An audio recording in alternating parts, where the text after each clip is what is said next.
You ask ChatGPT anything, it will always be hedging. This is the case and this is the case. It is never able to say categorically that as a Muslim, for instance, we can say that this is something established through qat'i knowledge.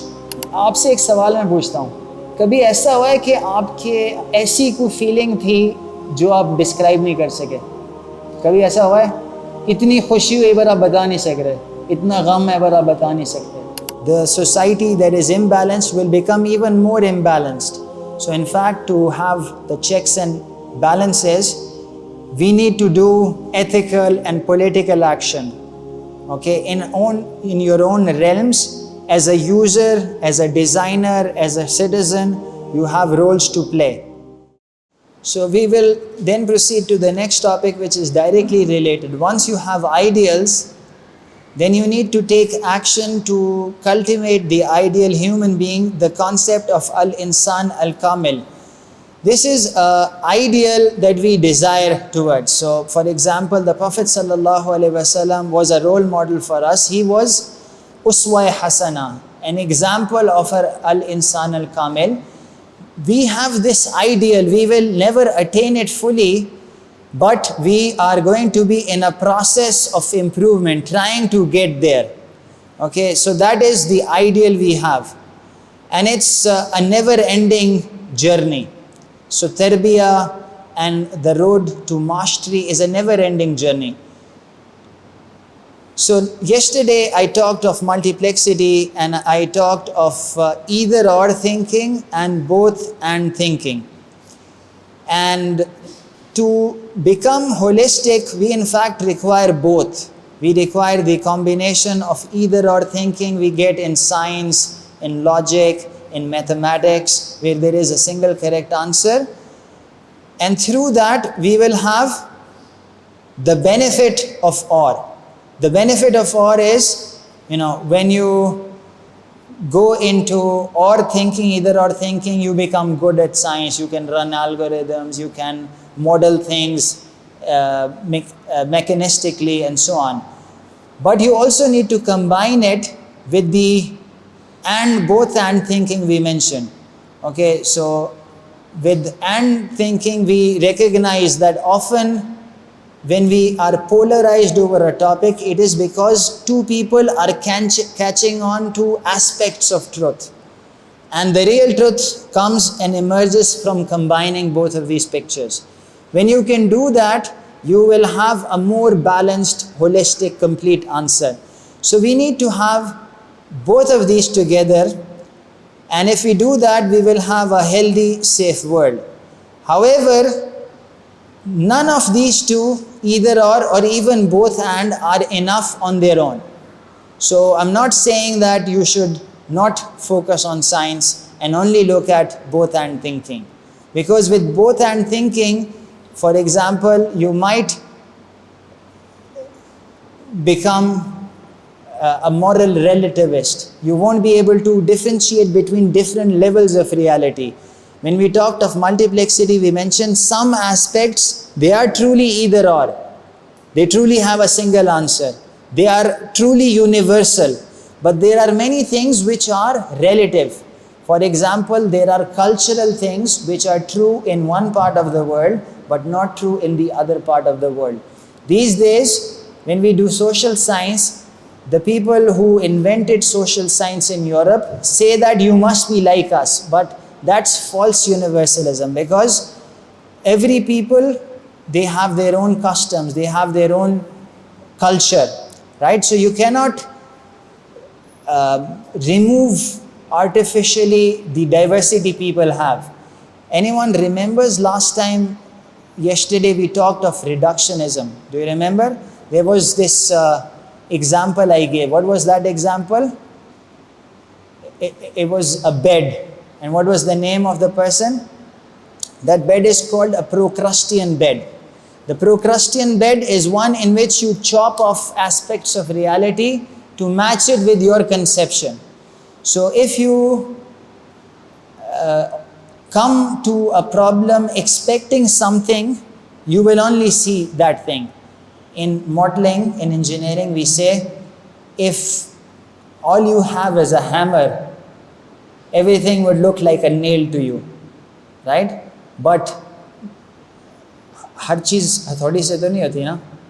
For different things you have different tools.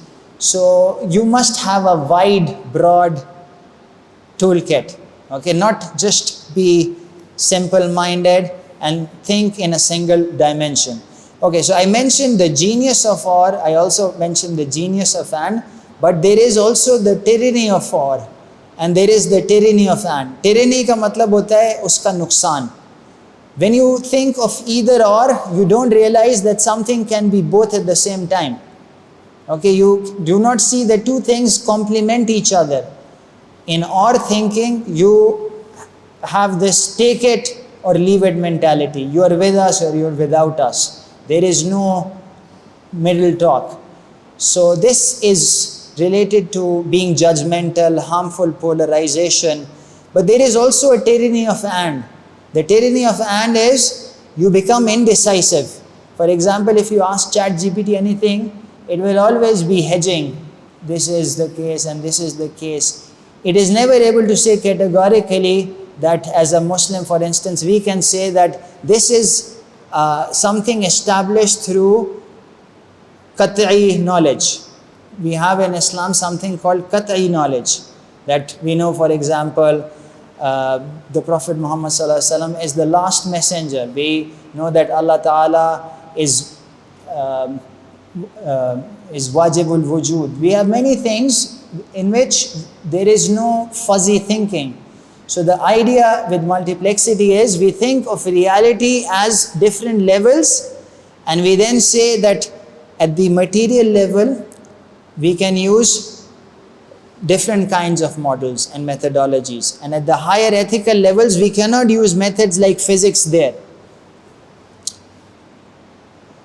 So we also talked of convergent thinking and divergent thinking. Convergent thinking was suitable for either or problems in which you have one answer.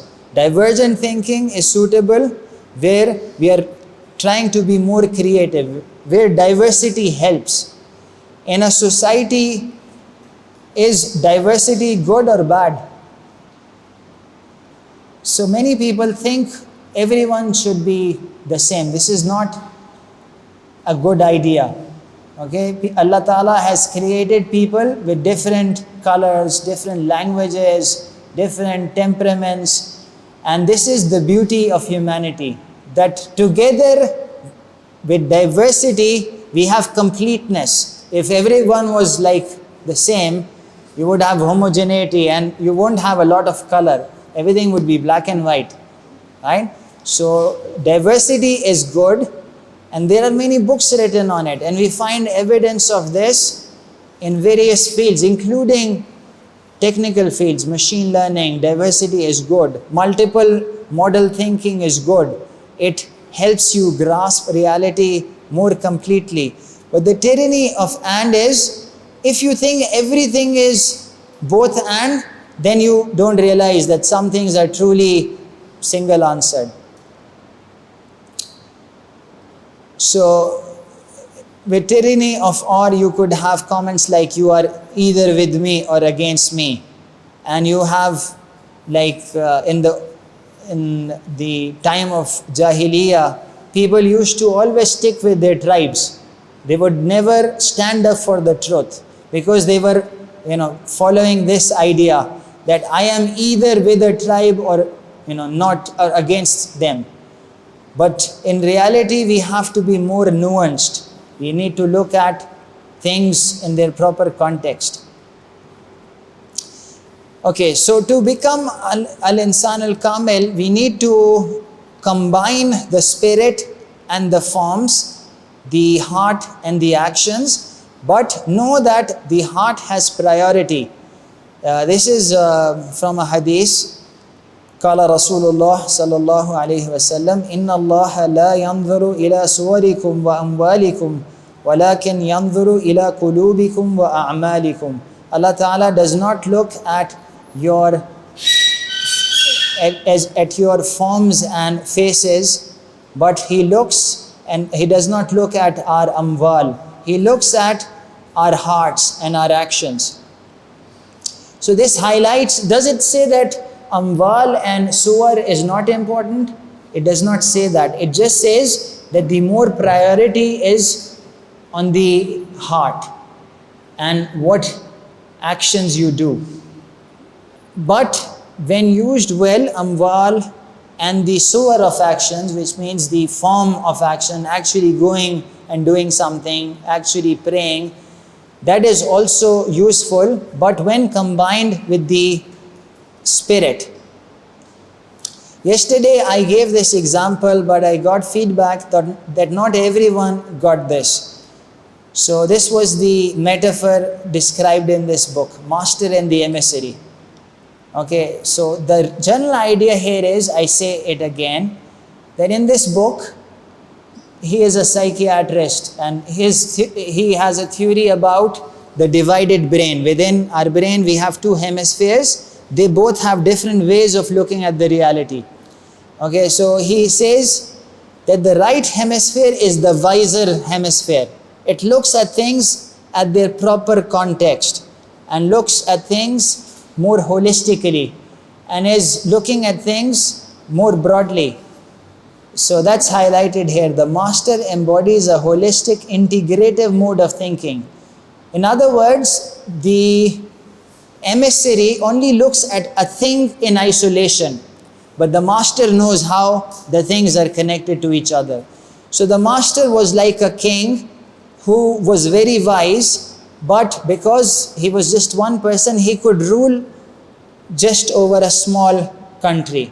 So he said, if I depute people to work for me, we can rule over a larger space. That is true. The emissary is very smart, but the emissary only looks at things in isolation. The emissary cannot do the things that the master can do. In other words, this kind of intelligence is not a replacement for wisdom. So the moral of the story was that when the emissary went to a distant land, he thought he does not need the wise king. And what ended up was he severed his connection with the king and became independent. But because he was not having that wisdom, injustice emerged in his country, and there was a lack of harmony and imbalance and ruin fallen. Why? Because the emissary severed the connection with the wise king. So he makes the case that in fact in the modern civilization we live in such a world where we are becoming left hemisphere centered, where our science has become analytical. We are able to just develop technology, but we fail to see technology for what.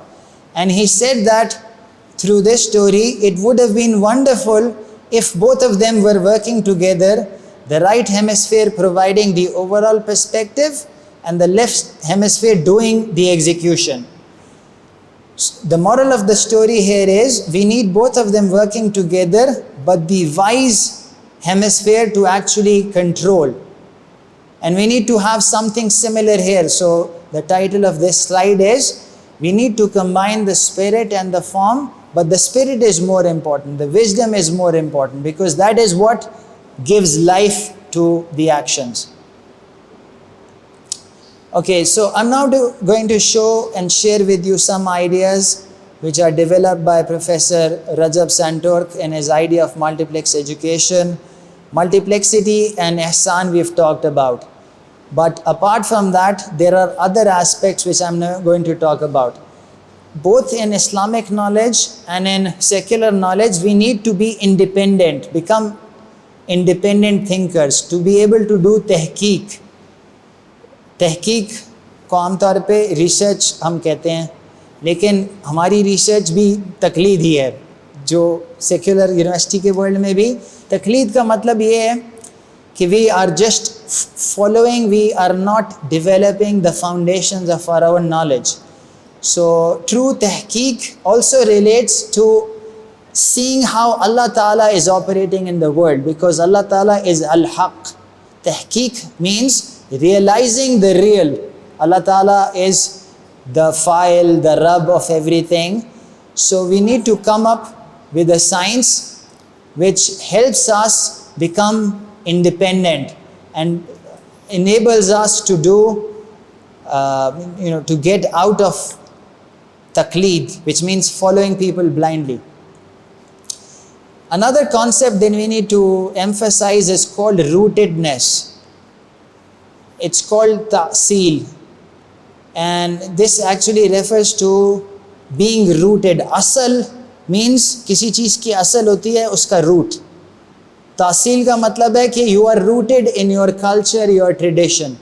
ठीक है, if you are a Muslim thinker, if you want to do tajdeed of Islam, you cannot do it as a non-Muslim. First of all, you need to be strongly well versed with your own tradition so that you develop something that is true to Islamic principles, that is embodying the Quranic ideals. This is called rootedness. The revival that we want must be rooted. We don't want a tajdeed that is not rooted, because something that is not rooted, it is a Quranic metaphor that you can just take it away. It will be uprooted very easily. If a tree is rooted, it is strong and it will bear fruits. We talked of independence, tahqiq, and we also will talk of innovation. We require innovation in both the Islamic sciences and in the secular sciences, but not in the way many people think. Tajdeed means, for example, we are talking today of Islamic concept of ihsan for AI, but before us no one has dealt with this issue. So we need to do creative thinking. We need to apply traditional ideas in this new domain. So this is the tajdeed that we have to do, which must be rooted, must be based on tahqiq. And there is a concept called altruism or futuwa, which means working to serve others. In education, often, you go to an MBA, you study economics, people become more stingy, they become more egocentric. So an education should actually serve to make you more social, so that you are altruistic, you are more incentivized to go and serve people. Let's talk about tahqiq, intellectual independence.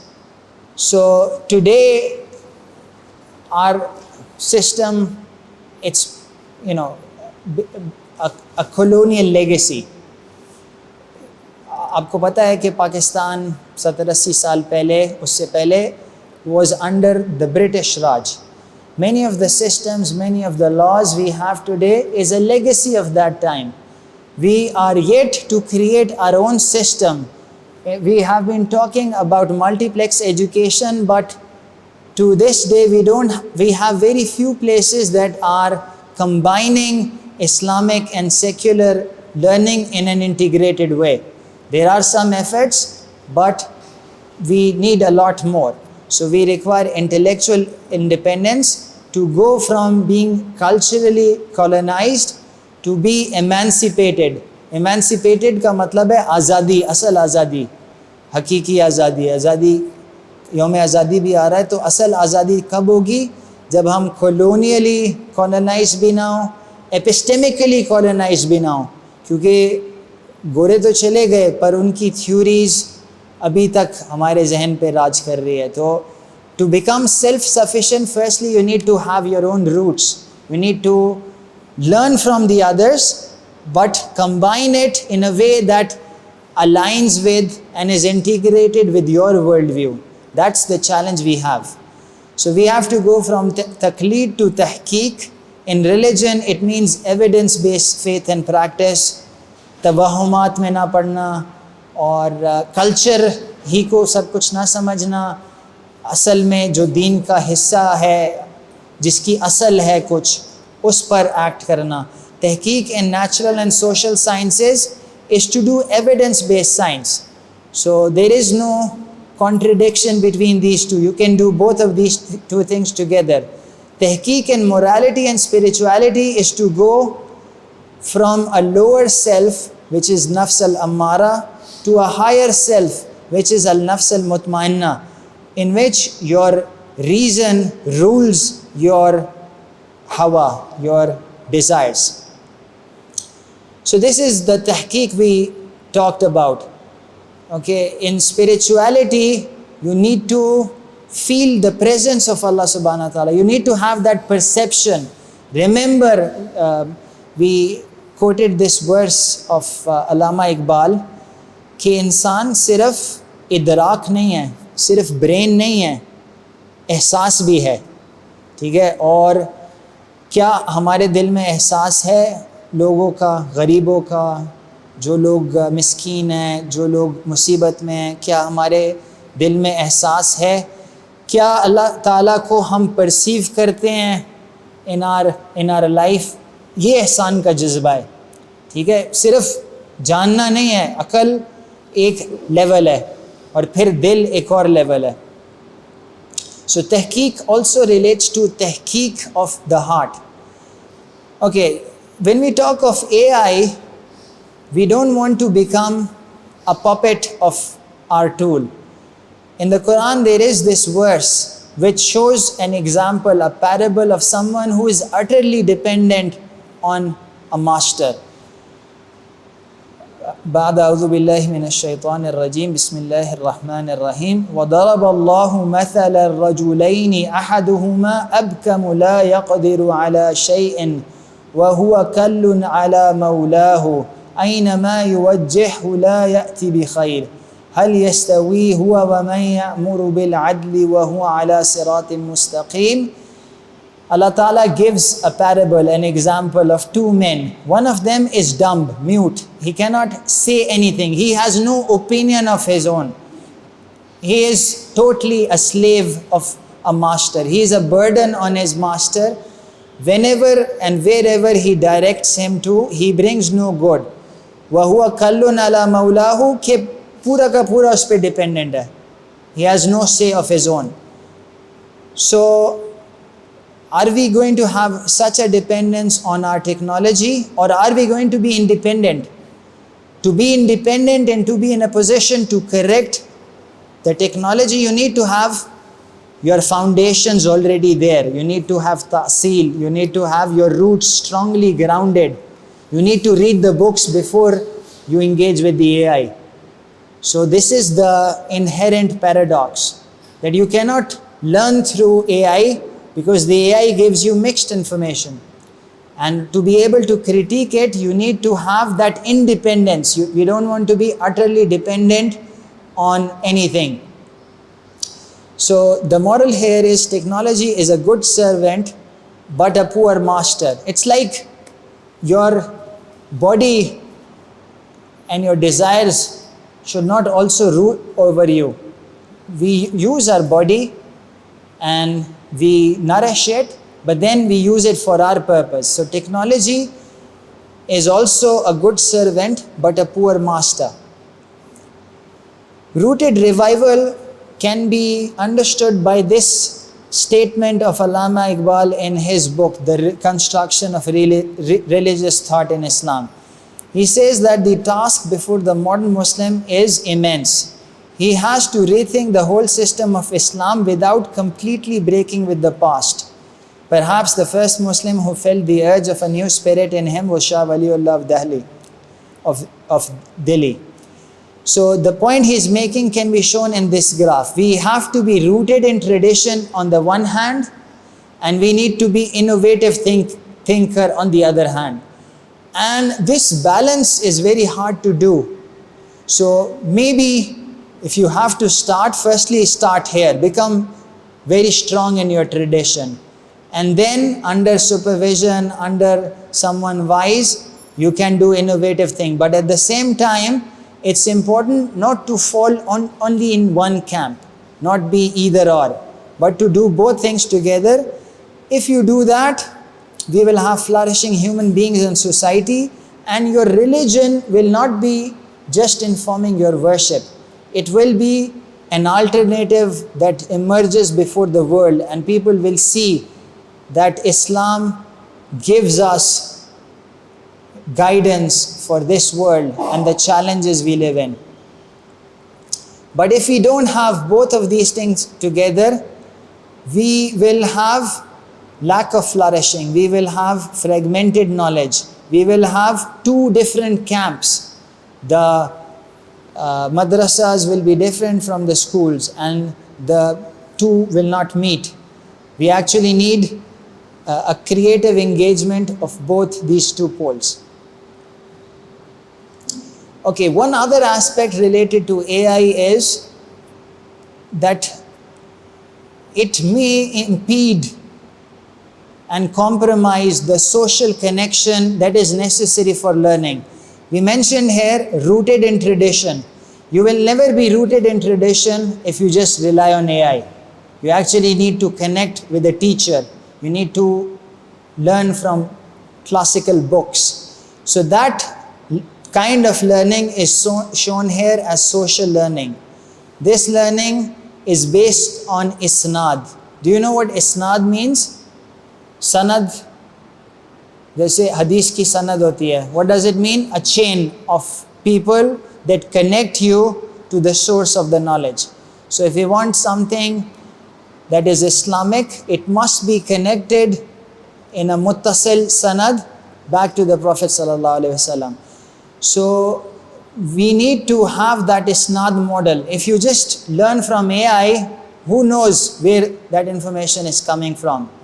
So you need to use tool-based learning, but in a way that complements and is matching with social learning. So suhbah is important.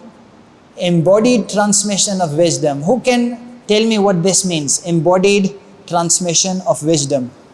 आपसे एक सवाल मैं पूछता हूँ, कभी ऐसा हुआ है कि आपके ऐसी कोई फीलिंग थी जो आप डिस्क्राइब नहीं कर सके? कभी ऐसा हुआ है? इतनी खुशी हुई पर आप बता नहीं सक रहे, इतना गम है पर आप बता नहीं सकते. इसी तरह होता है कि कोई भी किसी फील्ड का एक्सपर्ट होता है ना, वो सारी चीज़ें नहीं बता सकता. इसे कहते हैं टैसिट नॉलेज.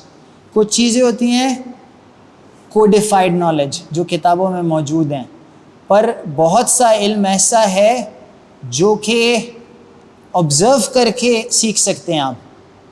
ठीक है, by looking at a master and being with that master for some time, वो आप में सरायत कर जाएगा, लेकिन वो even the master cannot describe. This is the challenge we face in AI as well. In AI, if you go to an expert, शुरू में AI में एक चीज़ होती थी एक्सपर्ट बेस्ड सिस्टम्स. उसमें एक्सपर्ट्स के पास जाते थे और कहते थे अच्छा आप डॉक्टर हैं, आप बताएं आप कैसे डायग्नोज करते हैं. तो डॉक्टर कुछ रूल्स तो बता सकता है पर सारी चीज़ें नहीं बता सकता. वो जो इंट्यूटिव फास्ट थिंकिंग है, it can not be codified.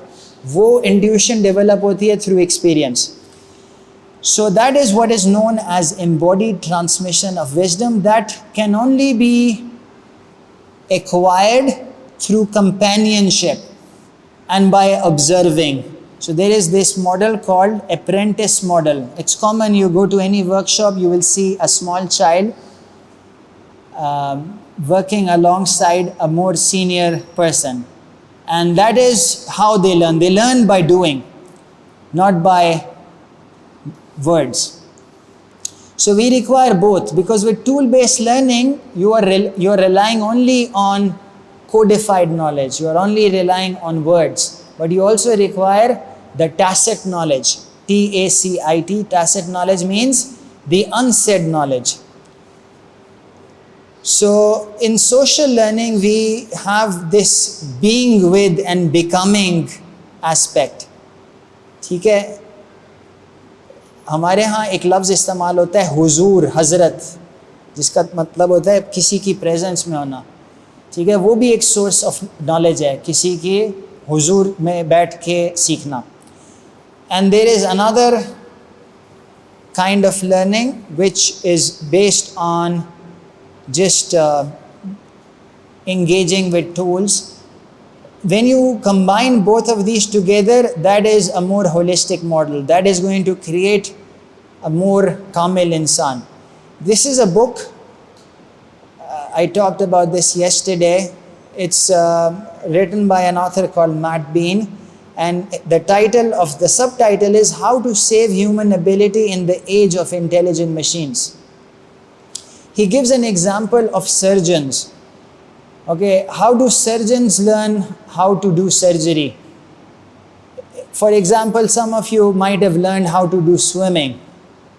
Did you learn how to swim by reading a manual? You went and you tried and you struggled, and through trial and error and some coaching you learned. So lots of learning is like that. Surgery often is learned through doing. You would go with an experienced surgeon. The surgeon would allow you to do little things. Okay? And slowly, as you become more adept, the surgeon will give you more and more things. So in this book, the author says that in fact, robotic surgery is proving very bad for doctors. Because now the senior doctors, the surgeons, they are relying on robots to do the little things. And the new doctors, they are not learning. So their social connection, their process of learning is being disrupted. So yesterday we talked of this, combining fast and slow learning. You need to make the mistakes to learn. And if you are deprived of making your mistakes, you will not learn. You will have this appearance of being learned, but your knowledge is very superficial. Because if you're stuck in something, you won't know how to get out of it. So we require social learning and technology both working together in conjunction. We require a both and. And this is also something known in other books. For example, in the 7 Habits book, it's a very famous book, millions of copies sold. The author says that it is better to be independent than dependent, but the most effective people are interdependent. Okay, and to be interdependent, you need to work with people. Okay, independent means you are alone and doing your work alone. Dependent is a bad position to be in. You are totally dependent on someone. But interdependence allows you to creatively do many things. For example, this thing, is this independent or interdependent? This is interdependent. Both of these two things are working with each other, and therefore with both and we're able to do more. Okay, when we talk of ta'asil, having strong roots, one way of doing this is to have exemplar as role models, uswa. I mentioned tacit knowledge. This is the author who talked of tacit knowledge. He wrote about some knowledge is personal and some knowledge is tacit, and you cannot make every knowledge explicit, codified and formalized. Many critics have highlighted that AI lacks this, and this is why physical world में robotic world में AI की performance उतनी अच्छी नहीं है. चूँकि जब आप दुनिया के अंदर for example mobility में या exercise करते हैं, you have that muscle intelligence. You're not thinking, but your muscles are operationally managing, itself automatically operating how they have to do the balancing. If you have to ask a computer to do that balancing, it's very hard. So this is again the tacit dimension. We also require exemplary role models, and our greatest role model, Uswa Hasana, is the Prophet sallallahu alaihi wasallam, who is acknowledged even by non-Muslims to be the most influential person in history. We also require living exemplars. So in your society, you will always have people. It could be your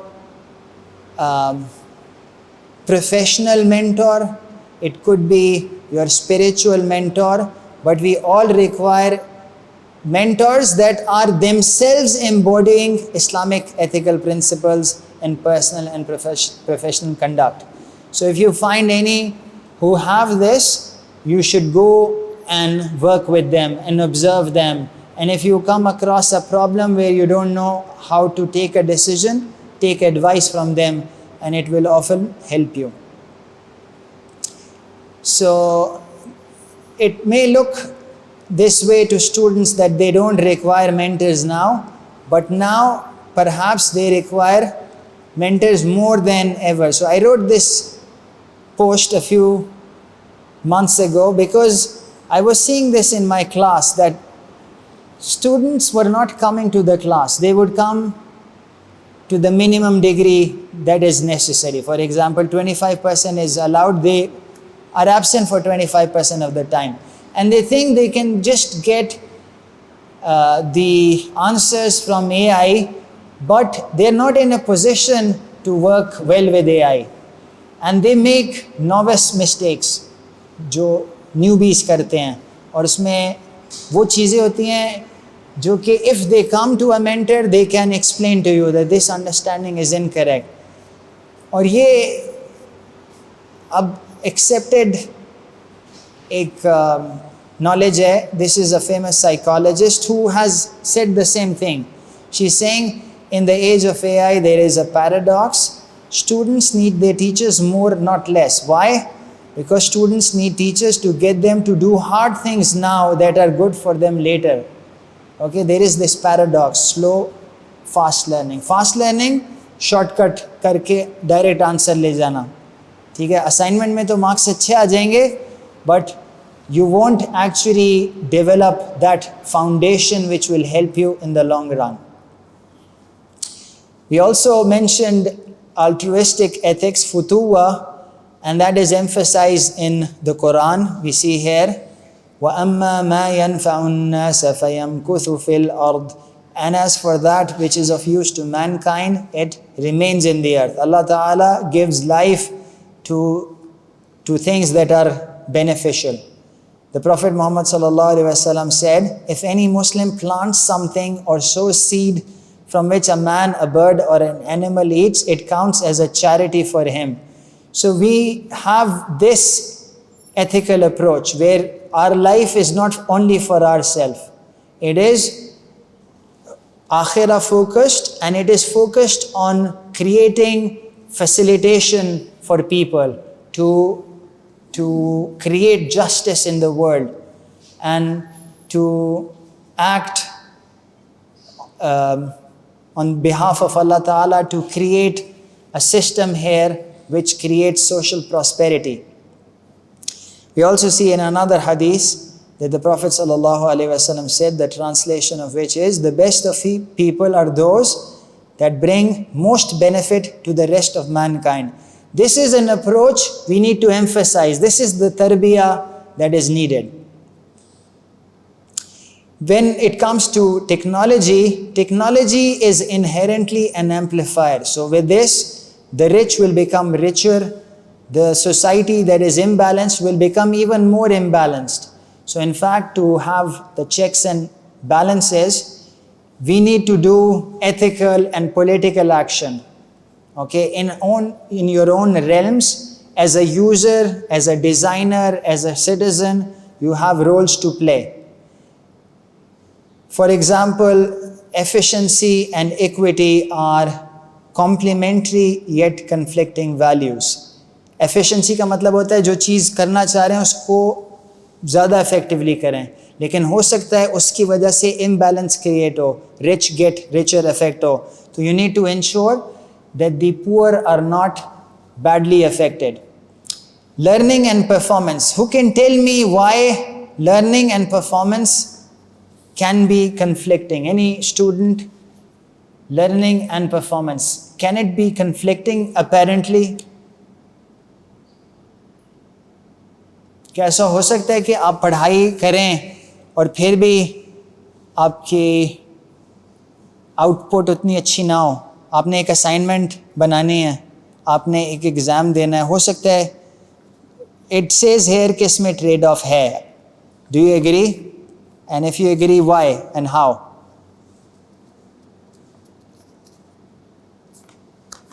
Anyone? अच्छा समझें, आपको एक मुश्किल सा सवाल मिला है, ठीक है? क्या चॉइसेस हैं आपके पास?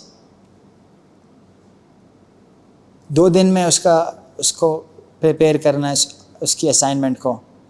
एक तरीका है to do the hard work. To do the hard work क्या होगा? To actually go to the books, read the books, learn, make sure you understand it, go to your teacher, go to your parents, ask them. This is the hard way. Learning और performance में ये hard way किस चीज़ को ज़्यादा promote करेगा? अच्छा, मैं इसको आसान करके बता रहा हूँ. Performance का मतलब होता है output, learning का मतलब होता है process. ठीक है? तो अगर आप चैट जीपीटी से आंसर लेंगे तो प्रोसेस को बाईपास कर दिया आपने, सिर्फ आउटपुट पे चले गए. और अगर आपने किसी से जाके पूछा तो आपने प्रोसेस में एंगेज किया. हो सकता है खुद करेंगे तो आपकी हो सकता है उतनी अच्छी परफॉर्मेंस ना हो जितनी चैट जीपीटी की थी, but over time you will be able to do that. समझ रहे हैं? So there is this apparent conflict. So if you always focus on performance you will never learn. एक और आसान तरीका करके बताता हूँ. आप में से कोई स्पोर्ट्स खेलता है? टेबल टेनिस, स्क्वाश, टेनिस, क्या खेलते हैं आप? मैं उसकी मिसाल देता हूँ. बैडमिंटन कोई अगर खेलता है, लेट्स से आपको बैक हैंड करना आता है, फोर हैंड करना आता है, ठीक है? तो अगर आप परफॉर्मेंस पे फोकस कर रहे हैं you will only use your four hand because you already know it well. लेकिन उससे होगा क्या? आपकी गेम ओवर टाइम इंप्रूव नहीं करेगी. So you need to take the hard step to first of all fail in the short term. आप back hand पे जाएंगे तो पहले नहीं लगेगा, but over time once you practice it you are learning, your performance will improve as well and you will become more holistic.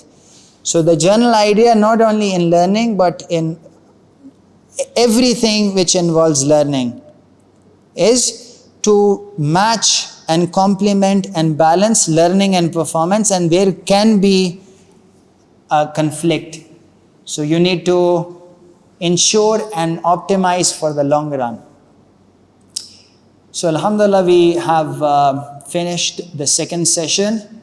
आपका कोई सवाल इससे related? Donate us to bring change in society and make a meaningful impact. Account number 3226300005753. Faisal Bank Limited. Follow us to stay connected and see the difference you're making.